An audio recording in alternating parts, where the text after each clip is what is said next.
Hello, guys. I am Shane Davis, 20-year comic book veteran, actually probably going on 30 years. And we're going to talk about Unity, I guess, Unity. Let's use that word. But we're going to talk about a Perch comic book video. I watch Perch's channel from time to time. I dip in and out. It's kind of weird in the sense that, like, I get on a roll where I'll hit like 3 or 4 Perch videos and then, I don't know, something said or there's a bad take. And my opinion is the guy's like a coin toss. Half the time he's got a good take, half the time he's got a bad take. And he may have both sides of the coin in the same video. I don't know how he does it.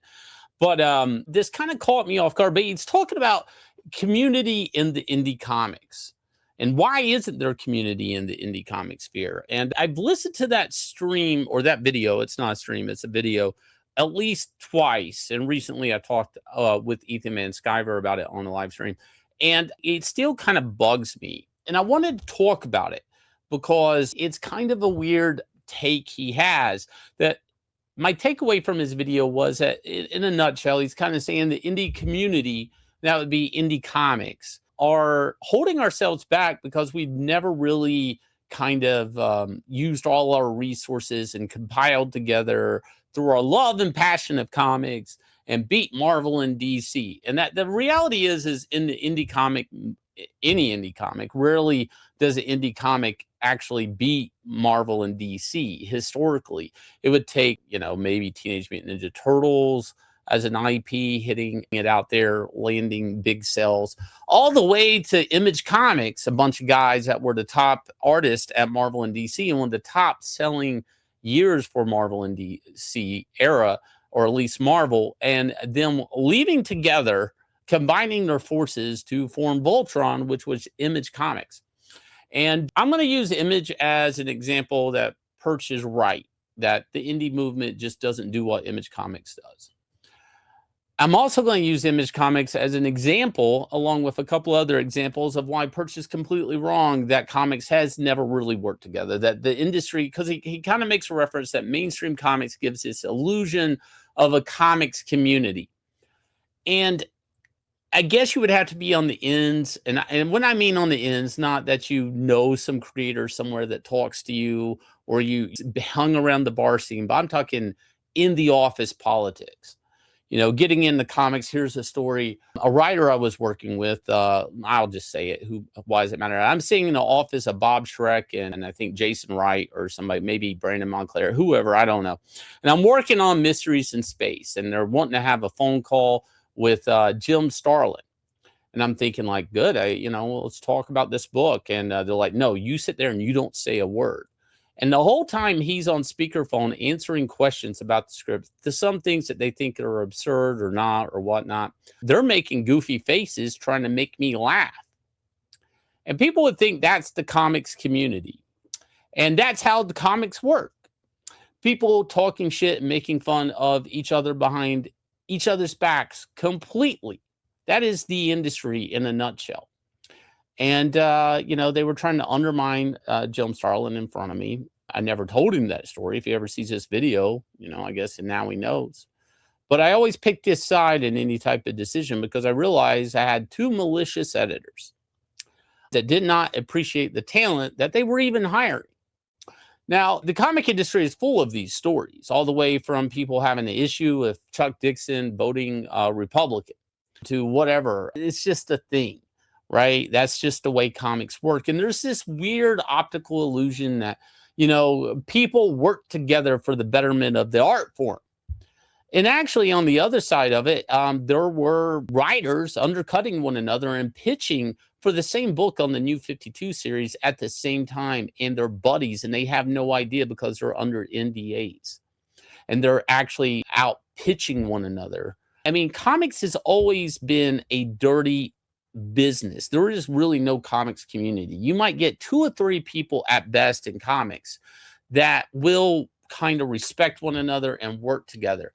And I found this video very unknowing about the American comic book industry. Remember I said I would bring up Image again. Well, Image you could use as an example of a bunch of guys forming Voltron and becoming this indie force that could rival, shake Marvel and DC down to their core. I could also point the image and say it was a bunch of guys that would eventually vote Rob Liefeld off the island.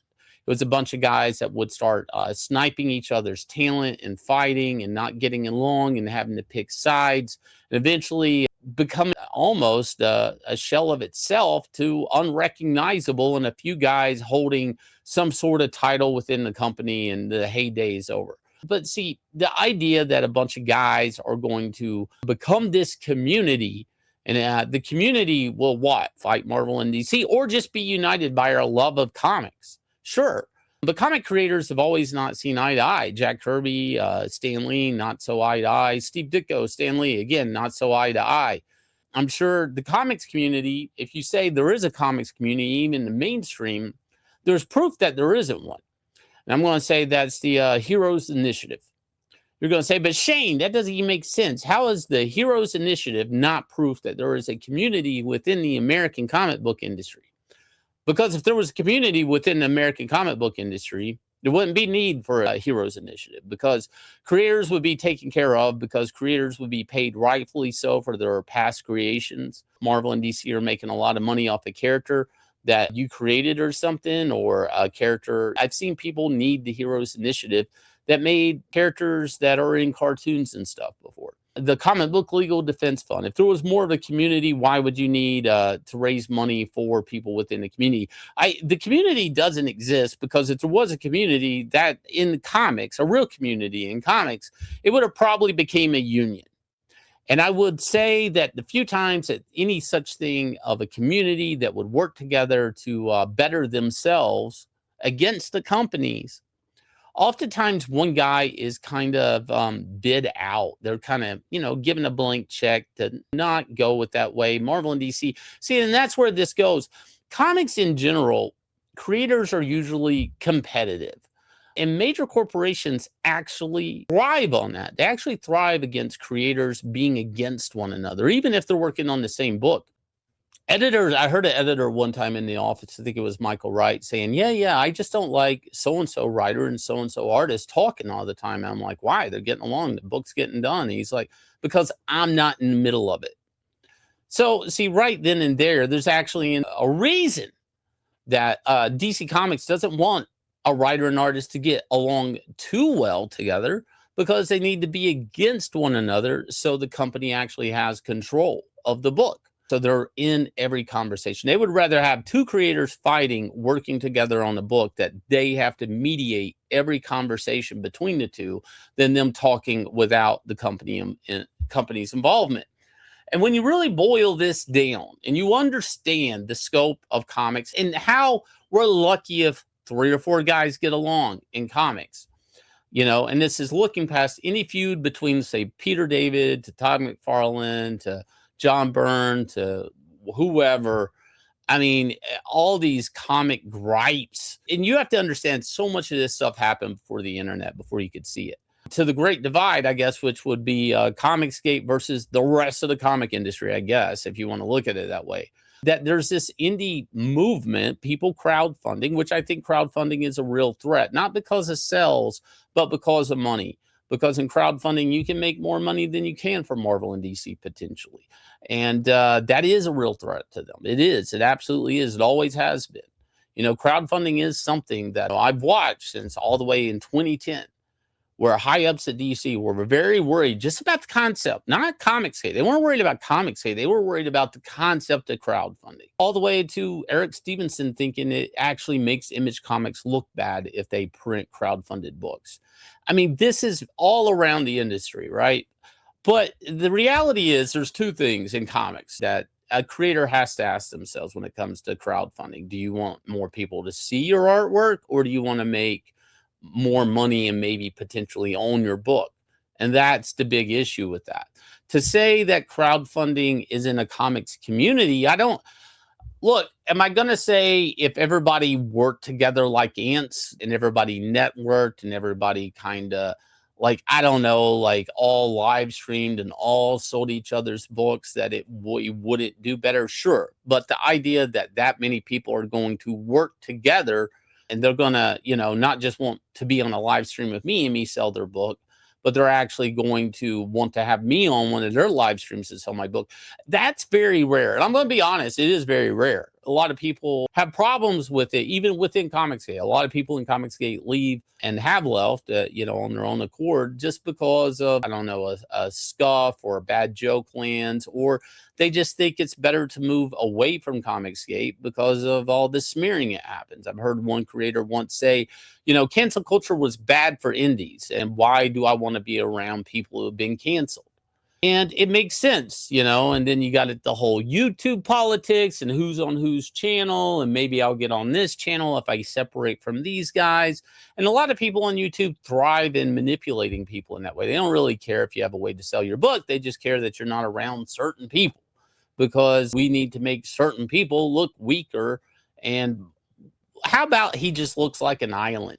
Like, let's just make this one person. Let's rip away any branch of friendship or any comrades from him and just make a person look like an island. That type of thing actually happens in the YouTube world.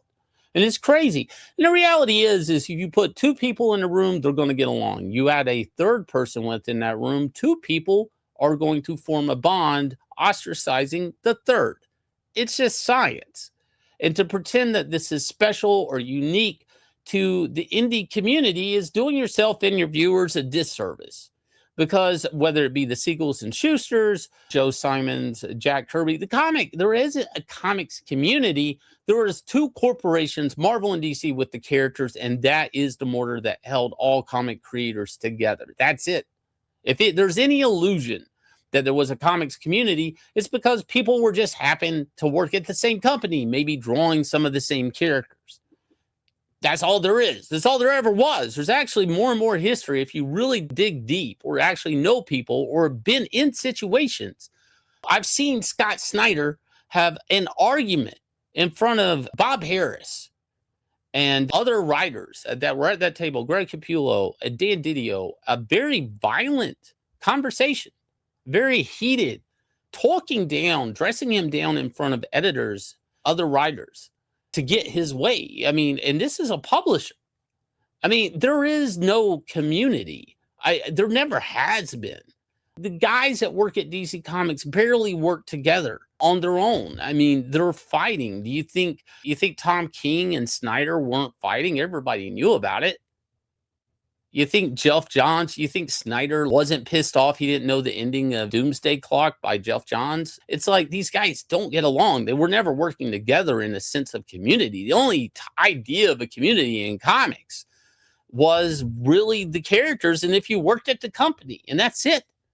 And I hate to tell everybody that. I don't know where the idea that there's this great comics community and a bunch of creators that just love and adore each other because they're united for their interest of comics. The reality is closer to people who are always competing to either outdo one another or get a job from another guy or just quite simply make more money than the other guy. Rarely do people, like-minded people, unite to better themselves. It rarely ever happens. And if it does happen, how long does it sustain? I think the indie community is actually pretty good for people that want to partake in it, but it is at work. Being part of a community is work. And that means that you're going to have to be an asset. You're going to have to promote. And that's where the indie thing is very troublesome, is it really takes a lot of people wanting to promote. A lot of people wanting to get out there and sell comics, just not make comics, not expecting there to be an audience to support you and your love of making comics, but actually get out there and promote comics and say, buy comics and we're making the best comics ever. Here's all the reasons to buy, support these books, get out there, be a salesman. The indie scene, that's the thing it needs. It doesn't need like a community. It needs a community of salesmen. Because just a community of guys drawn on paper, I hate to say, isn't a sales pitch. And we're all competing here. We're all competing with people's attentions and selling comics. If you guys will hit like, subscribe, ring the bell for notifications. Again, this subject just really bothered me. And if you guys don't know, you can buy any of our books. They ship out next day from Nine Lives Comics. Go over there, check it out on our site. We are getting updates on the final ship date on Anatomic. We're supposed to get those in on February. We're double checking with the printer. They can still do it because of the holidays and stuff. They're just getting set back up. Hopefully, we're still in mid-February on that. But the next book after that is Inglorious Rex 3. Will be shipping out, but you can get caught up on Inglorious Rex 1 and 2 off our site. And I'll leave you with that. Leave me comments down below, your thoughts. Am I not seeing something here in the idea of a community in comics? Or if you know any other spats or stories and you just want to leave those down in the comments that have happened in comics that I'm missing or forgetting that are historic of some, leave those too. I'll leave you guys with a trailer for this and catch you guys again with another video.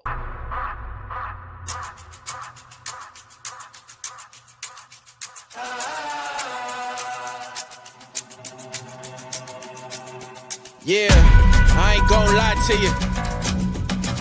Truth always hurts worse. Doing good till first reverse, now you last. Blast of the past. It's cool though. Last card playing right. Uno.